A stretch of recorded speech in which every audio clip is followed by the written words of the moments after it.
Madrid es una localidad, una capital muy privilegiada, porque en Madrid tenemos el templo egipcio más grande fuera de Egipto, en el mundo. Ese es el templo de Devot,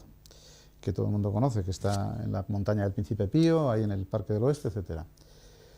El templo, bueno, si la gente sabe que hay documentación, es un templo que viene a España en el año 70, ¿no? Los años 70.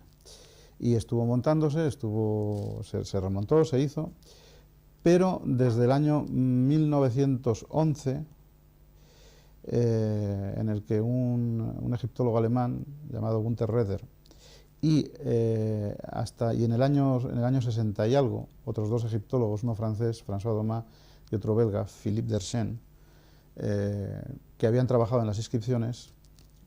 Roeder para traducir, y estos dos últimos, Domat y Dersenne, para copiar las inscripciones,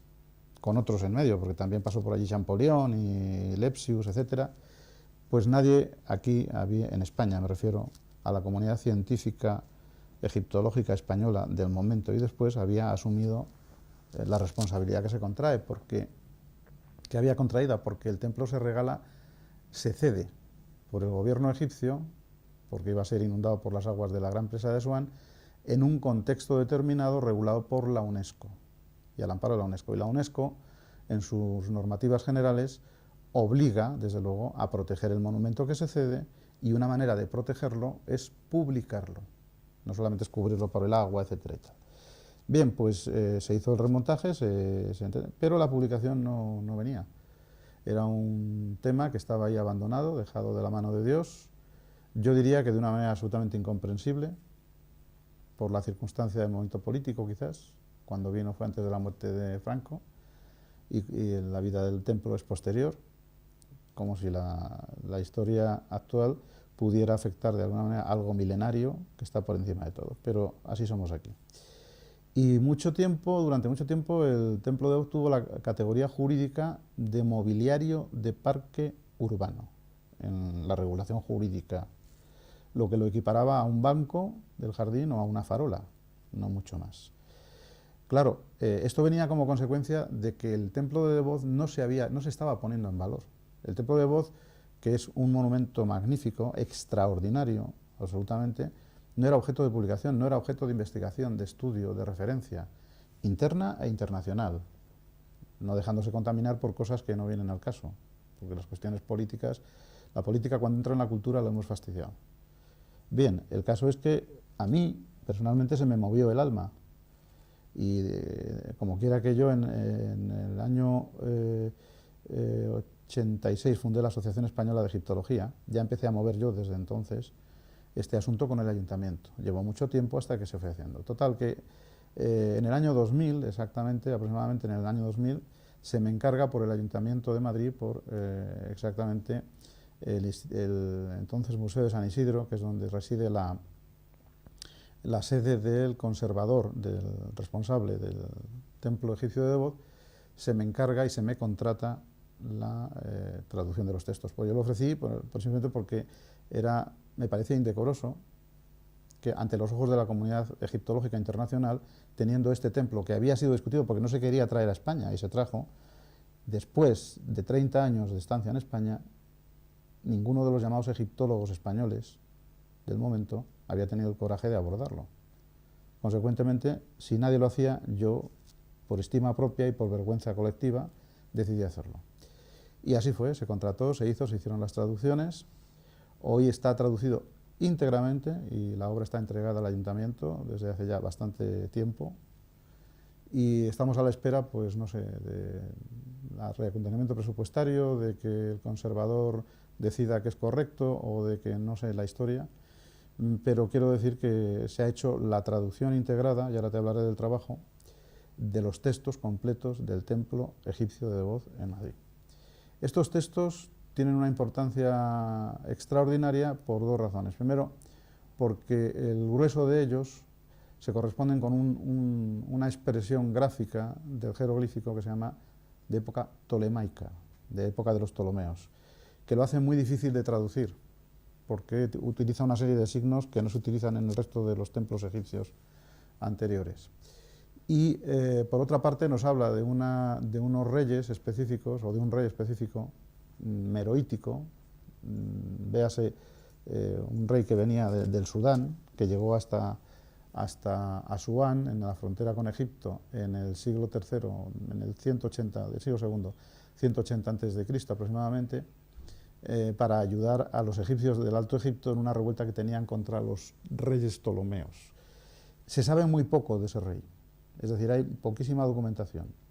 Una estela y una pirámide en su necrópolis en Sudán, pero el templo de Debod está aquí, donde están todas las inscripciones, las únicas que se conocen de este rey. Por tanto, había mucho compromiso y es muy interesante. Y se procedió por el instituto, que ya entonces era el Instituto de Estudios del Antiguo Egipto, a través de mi persona y con el encargo del ayuntamiento, a hacer un trabajo que consistía en la comparación, primero de la documentación epigráfica, es decir, ver los jeroglíficos tal y como están y compararlos con todas las publicaciones anteriores que ha habido. Pues yo digo, Champollion, que pasó por allí y estuvo haciendo sus anotaciones, Lepsius, otro egiptólogo alemán que también pasó a mediados del siglo XIX, hizo sus anotaciones y sus inscripciones y las publicó, Roeder, del año 1911, y Domas y Dachenne. Cogiendo todo este cuerpo, había que hacerse un listado de las inscripciones y, desde el punto de vista epigráfico, comparar qué se había perdido, porque se había deteriorado el templo. Hay que tener en cuenta que había estado sumergido 9 meses al año durante cerca de 60 años en lo que se llamaba la antigua presa de Asuán, no la nueva, una que hay. Y le habían lavado completamente las paredes y había perdido material. Bueno, hacer una comparación de qué quedaba de las inscripciones originales, componer obviamente a base de la documentación anterior los huecos que quedaban y proceder a una traducción y comentarios, que son comentarios filológicos, históricos, religiosos, es decir, una obra muy completa, exhaustiva y al estilo de los corpus de publicaciones de templos que en la egiptología se puede ver en el mundo. Y eso se hizo, eso hice yo. Descubrimos que había, bueno, o sea, sabíamos que había una serie de dioses en el núcleo central del templo, que es la capilla de Ijalamani, que es donde están casi todas las inscripciones. Pues ahí descubrimos cosas interesantísimas desde el punto de vista de la teología propia del templo de Debod, porque traía dioses nubios asimilados a los egipcios, que no eran propios de Egipto, y otros de Egipto que se mezclaban allí con los nubios, y veíamos cómo había escenas desde el punto de vista religioso de culto completísimas. Es decir, que el templo de Debod, la capilla de Ijalamani, es un catálogo completo del culto divino diario, de qué hacían los egipcios para dar culto a los dioses, en el rito como lo hacían, lo tenemos todo documentado allí, con unos textos muy interesantes porque desde el punto de vista de la lengua en que están escritos, vamos, no la lengua es egipcio medio, pero las grafías implican un estudio muy específico que debería también darse a la luz, porque constituye un corpus único, diferente de otros templos egipcios. Quiere decir, con esto estoy poniendo en valor el interés documental, el interés arqueológico, epigráfico, filológico del monumento, que sigue sin ser publicado y sigue sin ser dado, como consecuencia de ello, al público y a los investigadores, por razones que yo no sé explicar. De manera que todo el esfuerzo que el Instituto ha hecho a través mío, hasta ahora, pone al templo en la misma situación que estaba antes de que yo abordase este asunto. Es decir, sigue siendo un tema inédito, que la comunidad científica internacional sigue preguntando acerca de él, que está suponiendo una responsabilidad grave de las autoridades españolas por no aflorar, por no dar a luz las investigaciones sobre el templo, y que está haciendo como consecuencia que estemos incumpliendo las normativas de la UNESCO y las condiciones en las que la República Árabe de Egipto donó el templo a España.